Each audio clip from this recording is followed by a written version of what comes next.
Om Tava Kathamritam Tapta Jeevanam Kavibiriditam Kalmashapaham Shravanamangalam Srimadatatam Bhuvi Grinanti Ye Bhurida Jana.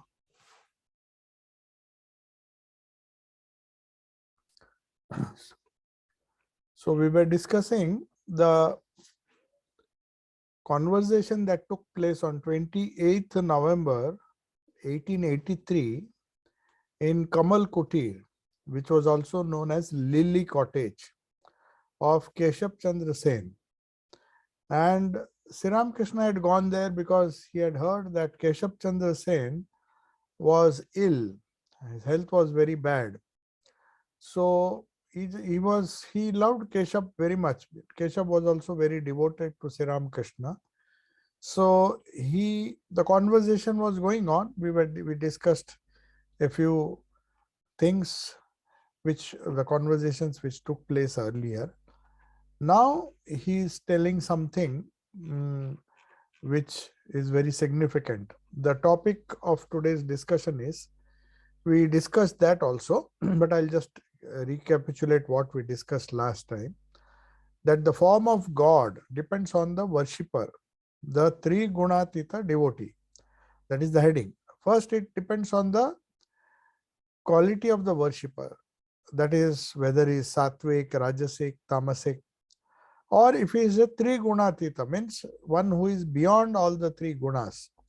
So one who is like a sthita prajna, he is not affected by the gunas. He has transcended the three gunas.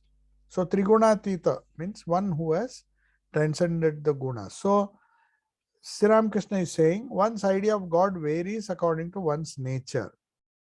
So the devotee with lot of tamas in him would like to worship the Divine Mother with meat. So he sacrifices a goat for her, and his way of worship is rather tamasic. It reflects his own attitude rather than what God wants. Normally we think this is the custom, but the custom or the way a person or a devotee worships the deity or God it depends on what kind of gunas he himself has. If he is rajasic, he thinks, if I offer meat to the Divine Mother, she will be pleased. So he doesn't even hesitate to sacrifice a goat. And then a devotee of rajasic qualities prepares rice and different kinds. In those days, especially in Bengal, rice is a very popular item, and they could make many items out of rice. Even the sweets were made, the pudding was made of rice. So the Rajasic devotee used to cook a lot of items made of rice, and those items of rice used to offer. That means Sri Ramakrishna says, if he is Rajasic, in the sense he likes to eat, he likes to spend a lot of money, then he would worship God with the things which he relishes. It's not that what God wants is not so much important, but he prepares these different dishes for the sake of the Lord. Of course, he may offer it with devotion, but ultimately he knows that the prasad is to be taken by themselves. So whatever his nature, if he is tamasic, he will offer meat, goats and other things so that he can enjoy that stuff. If he is rajasic, Thakur says, he prepares some kind of lot of rice dishes. And then the devotee with sattva, he doesn't like to make any show of his worship to the world. He doesn't want to show that I am a worshipper of God. Neither does he do any rituals or puja or anything. In fact, people don't even know that he worships. Sometimes he may not even have flowers.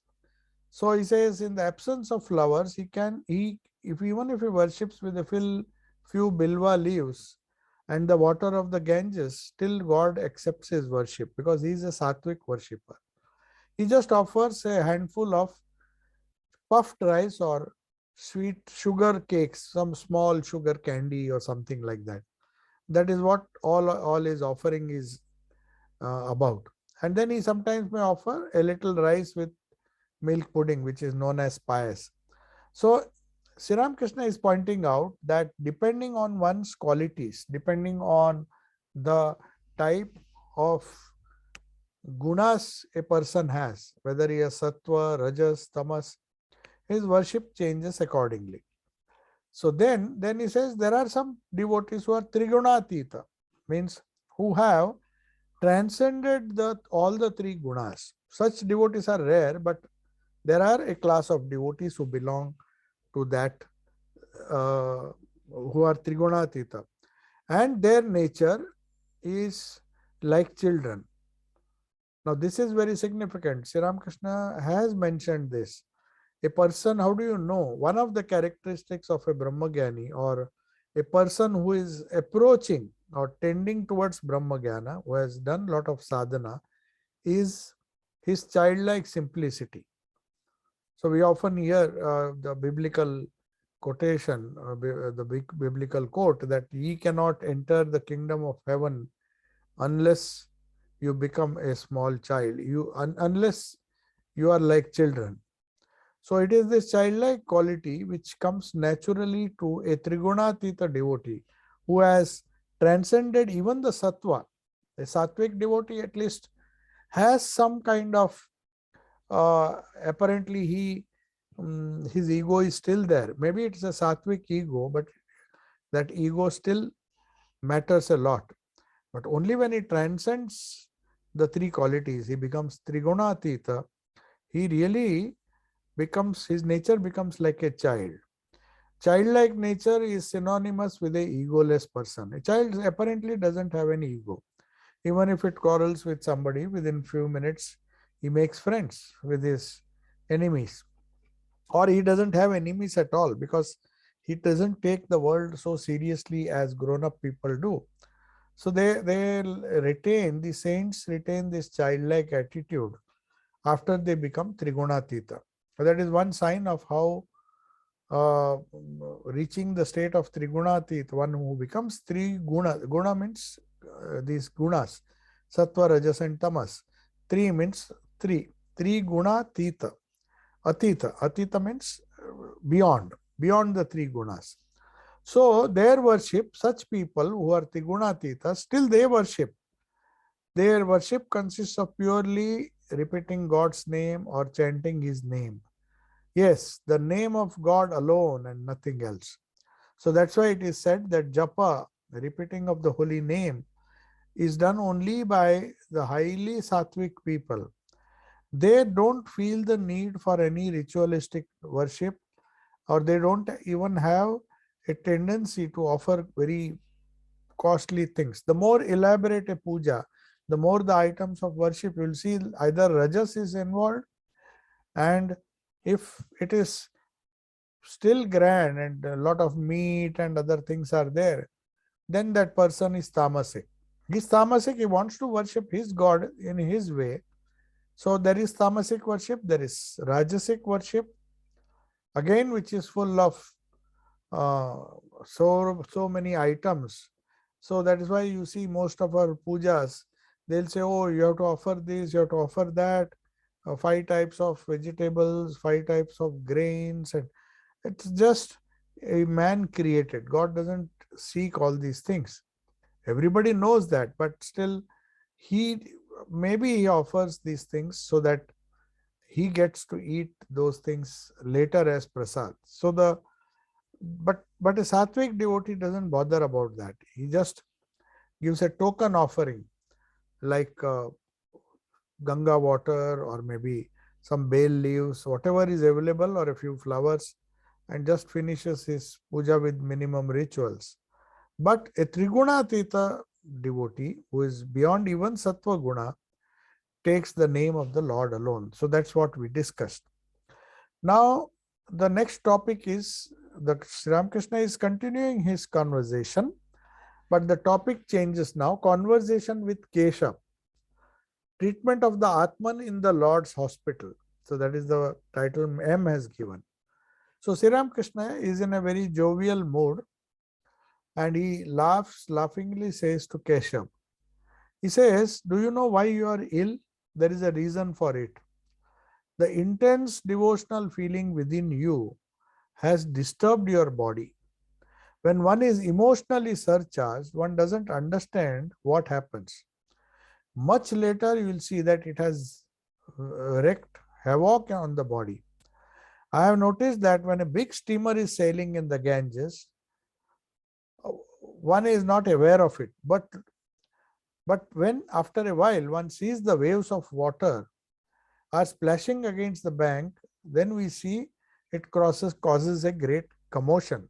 So when the ship goes, there's a lot of motion underneath, but one does not see the effect immediately. It is only when the ship passes one, then the waves come and bang against the banks of the river, or the bank of the river. So the splashing waves are seen after the boat has passed. So similarly, and he says sometimes the water may break the bank, washing off portions of the bank if it is not properly constructed. So what Sri Ramakrishna here means is that when such deep spiritual emotions come again and again, and the body is not ready, then it may even have some harmful effect on the body. Nothing happens to the soul. In fact, he will definitely make spiritual progress, but his life may be short, or his life may be shortened because of the impact of the emotions, spiritual emotions on the body. Everybody doesn't have the capacity to bear that kind of emotional ecstasy when while still being attached to the body. And then Sri Ramakrishna gives another example. An elephant entering a hut soon makes it totter to its foundations and at last pulls it down. The elephant of bhava, that is emotion, has entered the cottage of your body, and that is why it is creating havoc there. So Sri Ramakrishna says, just as an elephant, if it enters a small cottage or a hut, naturally the walls crumble, the foundation also shakes, because it's a weak structure and the weight of the elephant literally totters the small hut, literally totters even to its foundations. And then finally the elephant, seeing a weak foundation, just pulls it down. All the walls also are not so strong of a hut. So also if our body is weak, when these emotions come, when the elephant of emotions, the elephant of bhava, as Sri Ramakrishna said, bhava is not just emotion. Emotion is a lower thing. Bhava means a higher spiritual emotion, which is a result of excessive devotion or intense devotion towards the Lord, or towards the form which one likes. So such bhava, if you see Mahabhava, as they say, Radha had for Sri Krishna, and all the great devotees of the Chaitanya tradition, they give so much importance to this Mahabhava, which was observed in Sri Ramakrishna also. When he was doing sadhana, he very often used to enter into a trance, into these deep ecstatic moods, and that is why his body became a bit weak. That's what Sri Ramakrishna says. Then he says, do you know how it happens? How this body is affected? He says, when a house catches fire, many things are burned and there is much noise and confusion. So he's giving another example now. Suppose a fire is consuming a hut or a house. A lot of things are burned and people get confused because everything is turned topsy-turvy and some of the things are burnt. The fire of spiritual wisdom, similarly, first burns up lust, anger, and other such enemies which were affecting us before.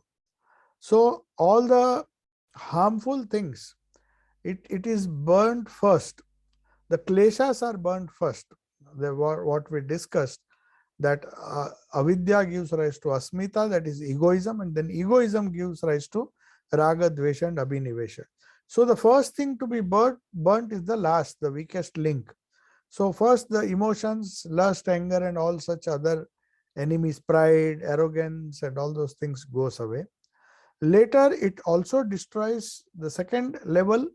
At the second level, when the fire of spiritual wisdom starts burning, it first burns the things which are highly inflammable, like lust, anger, and greed, and desire for name and fame and all.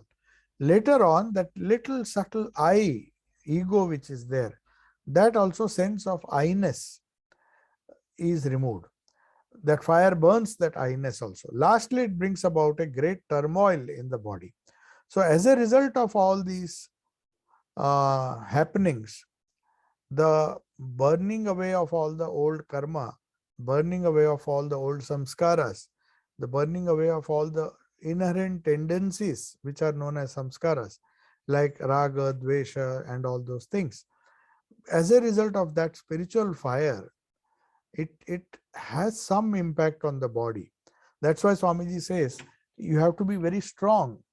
It is only within a strong body that these high and wonderful spiritual emotions, which can cause havoc on the physical frame of a weak person. So Sri Ramakrishna says, you may be thinking it is all over now, but it isn't. As long as the least trace of disease remains uncured, God does not release you from his hospital.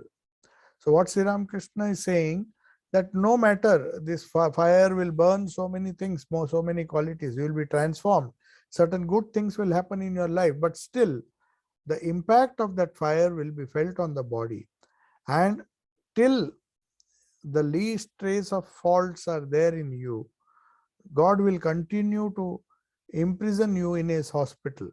If your name has been entered as a patient in the hospital books, you cannot get away. The physician in charge doesn't allow you to leave the hospital while the least trace of disease remains. Why did you get your name entered in the hospital books? So Sri Ramakrishna is jokingly telling him, be careful. Once you register your name, then God sees to it that you come out of the hospital fully cured. So think well before getting yourself admitted. That is what Sri Ramakrishna. That means spiritual path has to be trod with a great deal of caution. Not that it is an undesirable path, but one should know what are the consequences. As we know what happens once you go into the hospital, there are so many things, and you just can't say, oh, no, I just came here to have a walk or something. You just can't leave whenever you want. Once you get admitted, then you will be allowed to go when you are fully cured. So Sri Ramakrishna is giving a hint. When we take to spiritual life, we have to understand very clearly that once we surrender to God, that means, and once we enter the hospital, then God's hospital, that's the way of explaining. Sri Ramakrishna says, once we enter our name in register with the hospital, God's own hospital, then he will see to it that we get totally cured. So even if it means suffering, many people don't like to be in the hospital, but if we have this disease of worldliness, which has to be cured, and we really despise it, we don't like it, we want that disease of worldliness to disappear, then there is no other way but get ourselves admitted. And the doctors, the hospital of God is full of doctors who can be termed as gurus, who will not allow us to be discharged until all the diseases go away. So hearing of the hospital, Keshav laughs again and again. He is not able to control his laughter. He stops for a while but laughs again. Thakur continues to talk. Then Sri Ramakrishna then mentioned about his own illness. So he was giving an example which happened in his own life. He says, Sri Ramakrishna is telling Keshav, Keshav laughed humorously that, oh, what a wonderful example Thakur has given. He was amused because he was sick, and there was perhaps a possibility that he would be admitted to some hospital. So Sri Ramakrishna is telling, Hriday used to say, I have never witnessed such bhava and such illness too. When Sri Ramakrishna was uh, in Dakshineshwar, especially during the sadhana period, which was known only to Hriday and a few intimate disciples who used to visit. Mathur Babu, of course, knew. The other direct disciples had not started coming to Thakur. This was during the initial period of his sadhana. So even I think Holy Mother was not there. So Hriday had been witness to all these things. Though he was a bit worldly minded, but his devotion and his spirit of service to Sri Ramakrishna was wonderful, and he did a very, very good job. He used to take care of Sri Ramakrishna with great responsibility. That is why Thakur blessed him. So he says, he was asked once, how did Thakur react when he was doing sadhana? What was the reaction of sadhana on his body? So Sri Ramakrishna himself says, I never witnessed such. Hriday used to say about Sri Ramakrishna that he has never witnessed such spiritual bhava or spiritual emotion in any other person. And also, along with that, Sri Ramakrishna also was severely ill when he was doing sadhana. So Sri Ramakrishna says, at that time I was very ill with diarrhea of a very severe type. And it seemed like thousands of ants were eating into my brain. So not only the stomach, the diarrhea normally affects the stomach, but this diarrhea was so bad that he felt, well, his head was reeling with pain and he felt a lot of ants were eating into his brain. But the words I spoke night and day, but in spite of all this suffering, he says, all the words that I spoke day and night were concerning the Lord and Lord alone. Ram Kaviraj of Natagore came to treat me. He saw me sitting and talking to people, and he said, has this man gone totally out of wits that is going on talking like that with a body made of mere skin and a couple of bones? So he had become so thin because of the disease, but his spirit was so strong that he continued to talk for hours and hours and hours. So the doctor was surprised, what kind of person he is, Sri Ramakrishna is. Is he mad that he is straining himself so much when he has nothing but skin and a couple of bones?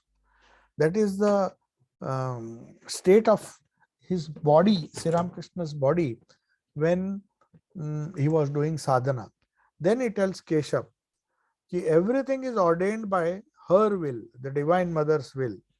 So thou doest thy will alone, O Mother Divine.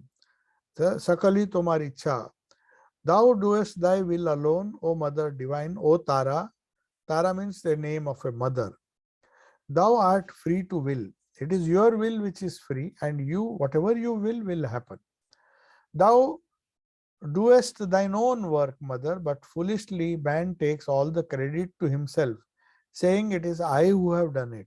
So because of his ego, a jiva or a human being or a sadhaka does not understand that if the Lord's grace was not there, one could not have done sadhana. Through our own effort, we can never realize God.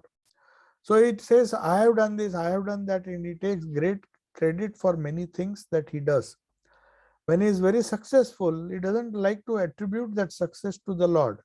When he suffers, he goes to the Lord. He says, oh Lord, save me because I am in a crisis, you just help me. But when things go well, he egotistically thinks that this is what I have done. He doesn't go to God when he is happy, when he is successful, when he is in a good mood. Then he says, gardener clears the soil round the roots of the Basra road, a superior quality of road, Basra. rose to give it the benefit of the night dew. So those who cultivate this special type of Basra rose, I think it's a rose which is found in Iraq normally, but it's a superior quality rose. So to get the benefit of the night dew, the roots have to be the soil over the roots around the tree have to be loosened around the plant, and that sustains the dew, morning dew, the whole night when it is exposed, the roots or the soil is exposed to midnight dew. That dew gives freshness that makes the rose grow better. So Sri Ramakrishna is telling Keshav that now God is digging around you and trying to water it to the very roots. So he says, I think that he is digging round about you to the very roots. Thakur and Keshav laugh. It seems that when you come next time, your work will be greater and more abiding than ever. So knowing fully well that Keshav was growing day by day, he says, just like this Basra rose, if you come to, if you get proper satsanga, because Keshav liked Sri Ramakrishna's company. So that is like the morning dew, which gives strength to the root so that the rose flowers properly and the plant also gets all the nutrition. So he says, then Sri Ramakrishna says, if you continue to come here, and the next time you will see your work will become greater and more abiding than before. You are doing great work, but since you are regularly coming here and taking away some wonderful ideas from this place, and your devotion to mother is also increasing, under such circumstances, you will, your work, the impact of your spiritual progress will be greater and greater, and the work will also become more and more abiding, more and more of a permanent nature. So then the next topic, conversation is still going on, but the next topic is how Sri Ramakrishna wept for Keshav and offered to and vowed to offer a green coconut and sugar to Mother Siddheshwari. Now, we all know that Sri Ramakrishna never, for himself or even for Naren, he did not go to ask God for material things for people or even cure them of their sickness. If somebody says, please pray so that I can be cured. So he said, I don't like to use my japa or use my spiritual practices to cure. Or some people have this habit, if they can't do japa, if they can't think of the Lord, they'll offer certain things like tender coconut and sugar cane, the sugar and other things they offer.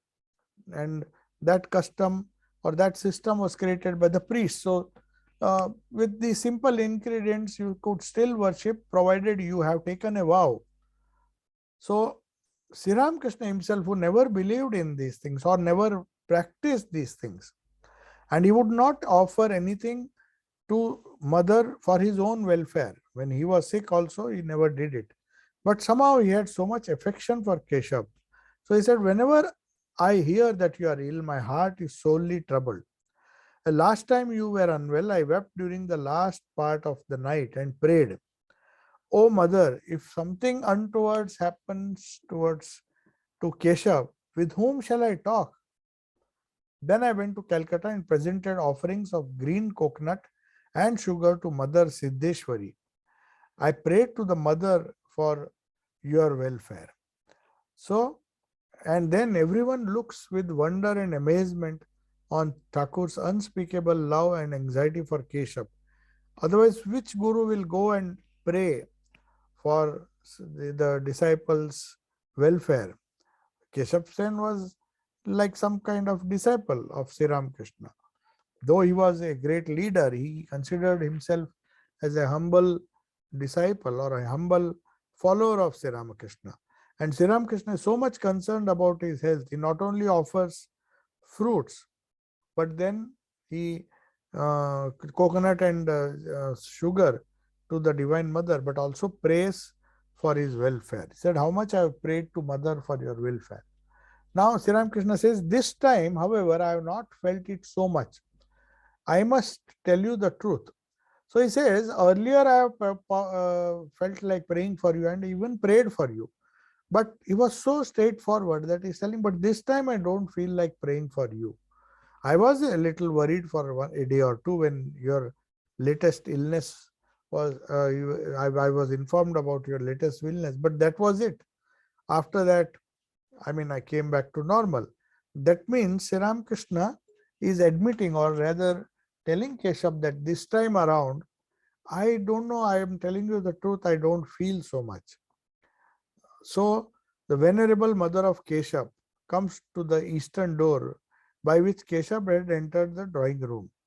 So his mother, who was also very devoted to Thakur, she also comes down, and Umanath says to Sri Ramakrishna, who is seated next near the door, here is mother bowing down to you. Mother means Keshav's mother. She was also worried, and she perhaps thought, if I pray to Sri Ramakrishna, my son's uh, illness will be cured. Ramakrishna smiles, and Umanath says, the mother asks you to bless him so that he may get well soon. Sri Ramakrishna says, offer your prayers to the Divine Mother who is bliss everlasting. It is only she who removes all the troubles. So these people, Umanath, for example, tried to request Sri Ramakrishna, not request, he is practically giving an order. He says the mother asks you to bless him. How does he know what mother wants? Has he talked with the Divine Mother? But anyway, he was a well-wisher. So he says, mother asks you to bless him. He's telling Thakur, you bless him, and that is mother has asked. How does he know what mother has asked? Anyway, he says that Umanath, so that he may get well soon. Perhaps Umanath was also one of the Brahmo followers. So he was very keen that through prayer, if he can, Sri Ramakrishna can cure him. But Sri Ramakrishna's motive was something else. So we'll see that now. So it is she who removes all the trouble.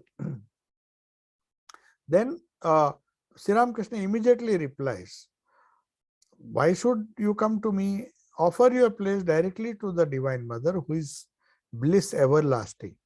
It is only she who can remove all your troubles. So when we do japa, when we do sadhana, we have to imagine the ignorance which has caused all the sorrow and all the troubles. They have to be removed. And the easiest and the best way is to repeat the name, so that the effect of through that prayer, the effect of our old samskaras or the japa can destroy the consequences of the old samskaras. But one has to remember that it is the Divine Mother's play or the power of the Divine Mother that is removing all the troubles. Then Keshav says, he continues to say to Keshav, it would be better for you not to stay in the inner apartments for long hours. With children around you, with you running the risk of sinking in the sea of ignorance, you will feel better if you only talk about the Lord. So even physical sickness is telling, don't remain in the inner apartments with the women folk, or maybe with the women or your wife and other people. You have grown, he had grown old now. And the moment children come, grandchildren come, the whole attachment comes and you will suffer. So Sri Ramakrishna says you will feel better only if you can talk continuously about God, as he was doing.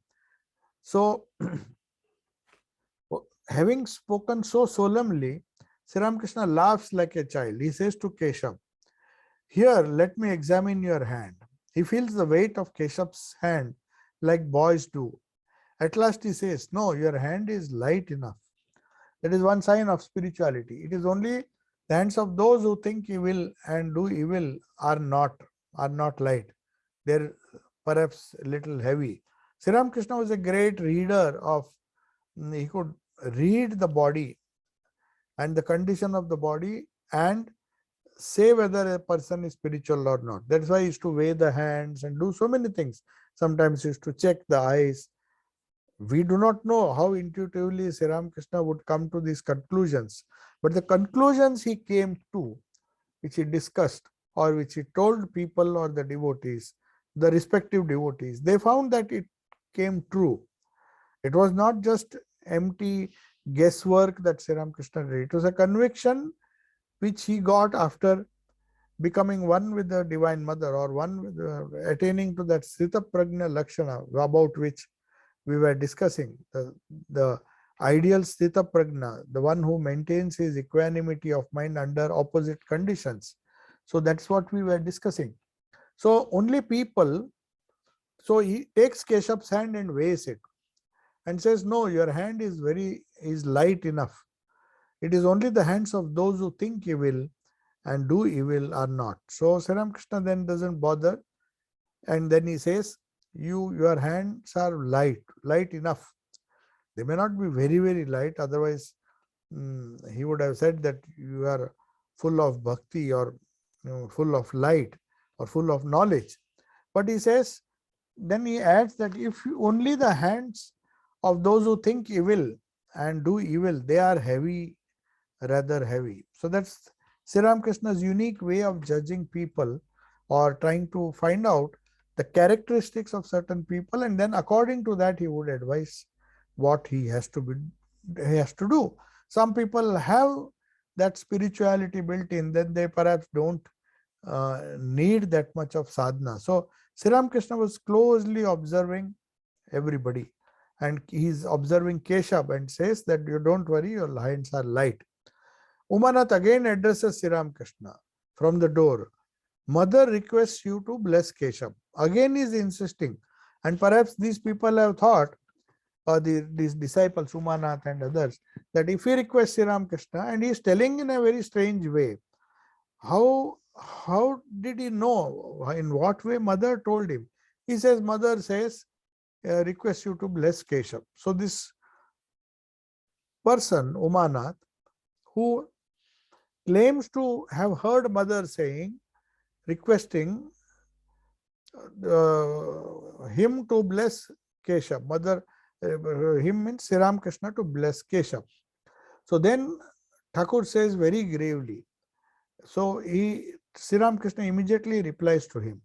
When he pleads to him, please give, to bless Keshav, please bless Keshav Sen.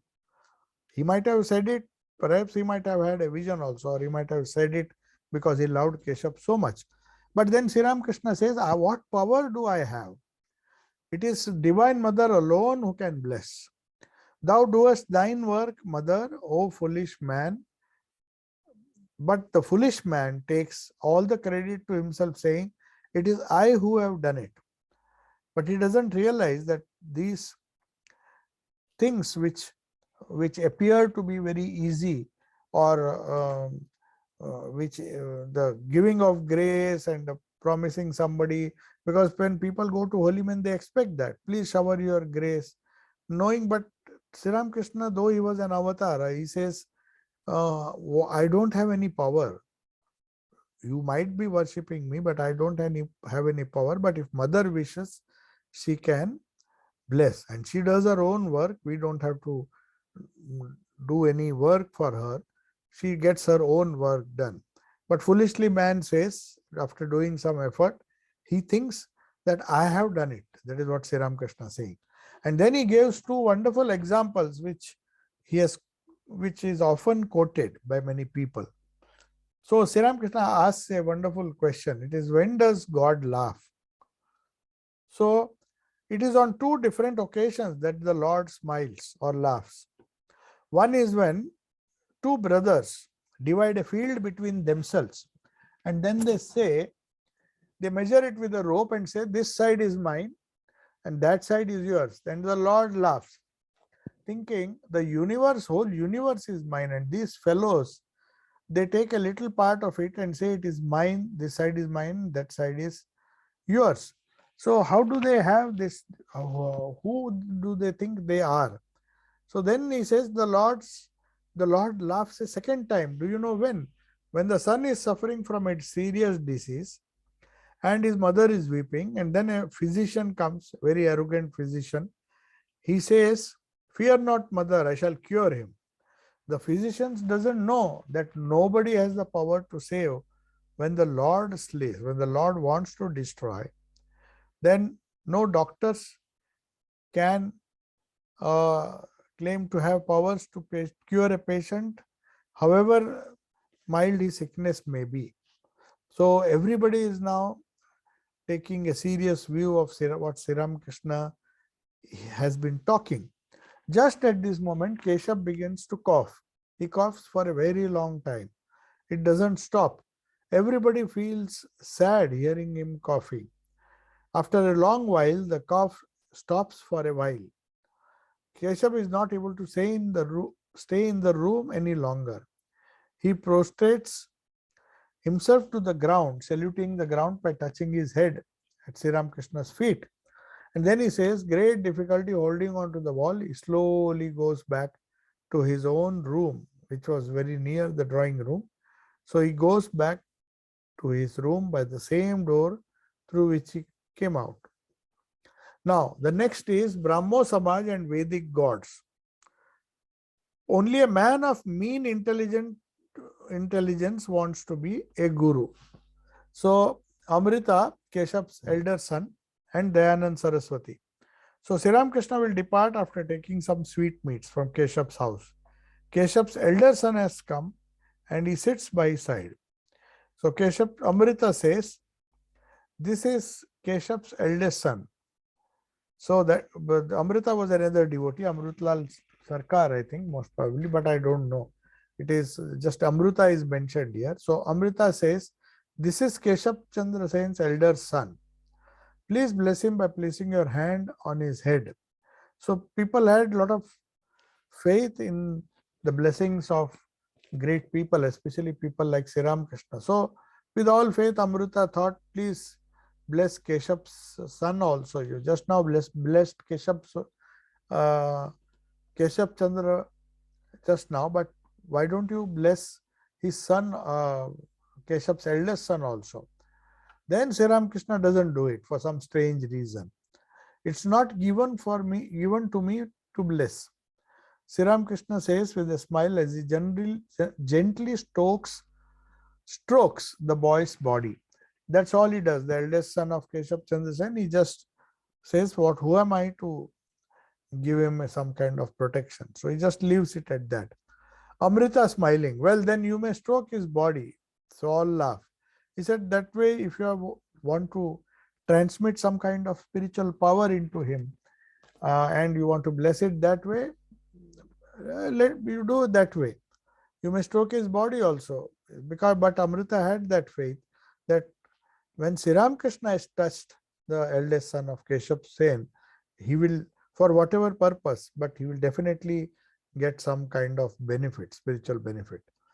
So now Amrita is smiling and then mentioning that, okay, you stroke the body. Then Sri Ramakrishna talks to Amrita and other Brahmo Samaj. Now they have other Brahmo Samaj members who have by now gathered there. Keshav Chandra Sen has gone back to his room, and Sri Ramakrishna tells Amrita and others, it is not given to me to say of a person, let him be healed. I never say that. Sri Ramakrishna is telling Amrita and his friends that I can't do this kind of thing and I do not even ask Divine Mother to grant me this power by which I can cure people. I refuse that. I only ask the Divine Mother, O Mother, pray grant me pure bhakti. So that is what Sri Ramakrishna is telling to Amrita, that I never feel like asking for some gross things for my disciples. I only ask Divine Mother, please pray grant me pure bhakti. So he might have felt, Sri Ramakrishna might have felt, and perhaps he wanted to tell Amrita that it's not good to have an ego, that I will do this, I will do that. Normally on New Year's Day and others, we take a sankalpa. But Sri Ramakrishna says, if you really want to do, you will do it. You don't have to take a resolution. So then he says, if at all, Sri Ramakrishna says, sometimes I felt like asking something, I would just ask, say, the Divine Mother only for pure bhakti. I don't want anything else. So then he says, how great Keshav is. honored alike by men of the world who seek wealth and also by holy men. I once met Dayananda in the garden house. He frequently left his room saying, Keshav Sen, Keshav Sen. He was asking everybody if Keshav had come. Perhaps Keshav was expected to come on that day. So, Dayananda used to call the Bengali language Gauranga Bhasha. Dayananda belonged to Punjab, as you all know. Dayananda Saraswati, the founder of Arya Samaj, he had happened to come to Calcutta because there are a lot of Marwadi and Punjabi devotees here in Bengal. So, Dayananda used to call the Bengali language Gauranga Bhasha because Gauranga Mahaprabhu was very prominent in West Bengal, in the northern part of Bengal, in Mayapur and other places, not north, but um, in the middle part of Bengal. I suppose Keshav, did not believe in Vedic deities and the efficacy of Homa. So Dayananda said, God made so many things. Couldn't he make some deities whom we can worship? Why you are so exclusive? You should definitely, if God has made so much variety, can he not create a few gods? Why are you allergic? Because Brahmo Samaj took a lot of monotheistic ideas from Christian and other Semitic religions. They said, how can it be that a God has different, I mean, there can be many gods. They feel one God is sufficient. So, Keshav did not believe in these Vedic rituals. Dayananda, of course, did not believe in Murti Puja. Arya Samaj is another order which says we don't believe in formal worship, but we believe in the Vedas. We believe in the Homas, the Vedic deities we accept, but we don't accept other things. Then Dayananda told it seems God has made so many things, so why can't he make some deities for our worship? Then Thakur says, Sriram says, Keshav is not a man of low intelligence. Very often he has said to many of his disciples, if you have any doubts, go to Sri Ramakrishna. It is my way also to say, let Keshav increase a millionfold. What shall I do with fame? Now that he is after money, Keshav Chandra Sen, Thakur says, I don't have any desire. Let him have as much fame if he wants, let him have. Who am I to stop him? And he says, yes, Keshav is great, honored alike by men of the world and holy men who seek God alone. Then Sri Ramakrishna will now take some sweet snacks before he leaves by cab. The Brahmo devotees accompany him to the cab. Coming down the steps, Thakur sees that there is no light downstairs. Then he tells Amrita something very significant and says all these places should be well lighted. If you don't keep things bright, it leads to poverty. So Sri Ramakrishna suddenly used to say such stray remarks, but perhaps they have deep significance. And that's why he says all the places, any house which does not keep at least some lights on, some bright lights on, he says it's not a good indication, because that will lead, if you try to save some money by not lighting these places, then he says you will end in poverty. So that's why it should not lead to poverty. So it's better you pray and see that such omissions or such forgetfulness doesn't take place. So whenever you go to God, you take a proper sankalpa what these things should do. So don't omit all these things. And a bright light is another symbol that bright light becomes in a room. If it's always gloomy, naturally your mind become gloomy, it will become depressed. So bright light is one of the ways, according to Sri Ramakrishna. Moreover, it tells the passerbys that this home is a pretty prosperous home, because they are lighting the whole thing. And Sri Ramakrishna said, if you just put off all the lights, then it is not very good. It will lead to poverty. It's a sign of poverty. Even if you are rich, it will lead to poverty. That is what he believes. So we will continue in the next class, and if there are some questions, I'll just see. Can you hear now? Yeah. Devotees do their japa as well as offer Rajasic gross food. That way reduces the effectiveness of achieving higher spiritual soul. Is that right or wrong? Yes, what you wrote is exactly. So you can't be Rajasic and Sattvic at the same time. A little bit of Rajas may be there, which it depends on how much Rajas you have. The more Sattva you have, the more the worship will be better. So, higher spiritual progress, for any higher spiritual progress, it is very essential that we do not offer anything gross or anything that drags down a human body or any human body, or our drags down or dampens our effort to um, practice religion. So, any more questions? Om Shanti Shanti Shanti Harihi Om Tat Sat Sri Ramakrishna Arpanamastu.